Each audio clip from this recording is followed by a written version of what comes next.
surmontée d'un péristome, un rebord très glissant avec des pointes tournées vers l'intérieur. Et elle sécrète un nectar. Les proies essaient d'atteindre ce nectar, tombent dans le piège, ne peuvent plus en sortir et sont digérées.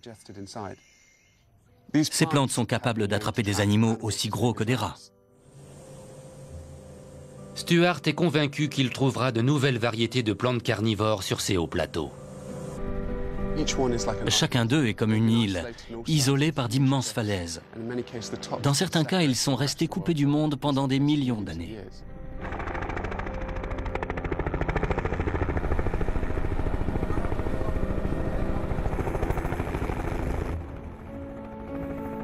Il avait raison.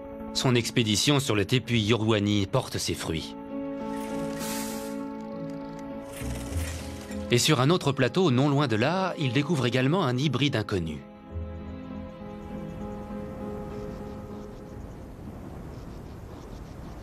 Mais aucune de ces deux plantes n'est entrée dans le classement. Pour voir celle qui leur a volé la vedette, Stuart nous emmène sur l'île de Palawan aux Philippines, et plus précisément sur le pic du Sultan. Cette île abrite des plantes carnivores géantes, la plus grande espèce du monde. Stuart et son équipe entament l'ascension de cette montagne sauvage.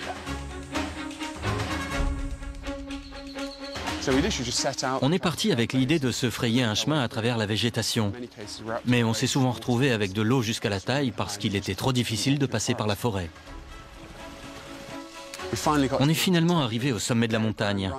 Et là, dans les 100 derniers mètres de dénivelé, poussait une plante spectaculaire.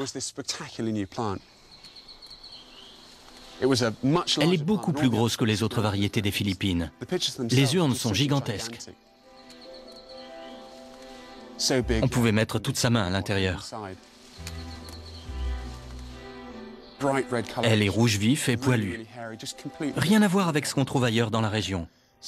Au bout de quelques secondes, on a compris que c'était une nouvelle espèce.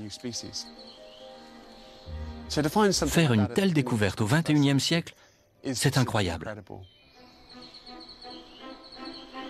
Au 4e rang, on trouve donc la plante carnivore Nepenthes palawanensis, révélée au monde par un aventurier d'un nouveau genre.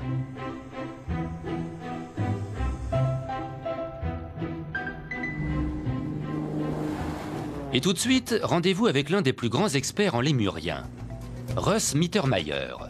Il dirige la Fondation Conservation Internationale et étudie les lémuriens depuis plus de 40 ans.